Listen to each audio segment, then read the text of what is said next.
V Košickom mestskom rybárskom zväze to vrie. Časť nespokojných členov podozrieva predsedníctvo, že nehospodári so spoločnými peniazmi podľa pravidiel.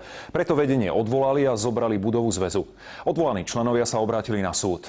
Na všetko doplatili rybári, ktorí si dočasne nemôžu kúpiť lístky na lov-kaprov. Nespokojní členovia Rybárskeho zväzu združení okolo Štefana Kopču poukazujú na to, že rozpočet zväzu za rok 2011 je zavádzajúci. Nesedí nám počet členov na predané členské známky, nesedí nám výška alebo peniaze za neodpracované brigády.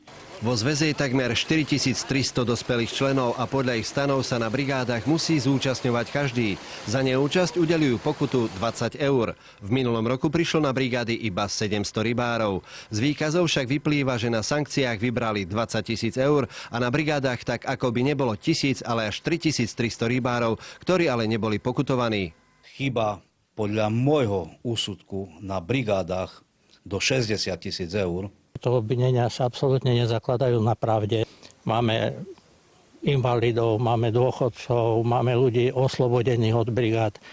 A skrátka, je to veľký počet ľudí, ktorí tieto brigády neabsolvujú. Ak je to tak, potom v Košickom rybárskom zväze je z celej základne až 3/4 invalidov a dôchodcov. Skupina rybárov na čele s Kopčom sa obrátila na prezídium Slovenského rybárskeho zväzu, aby urobili nápravu, no nepochodili.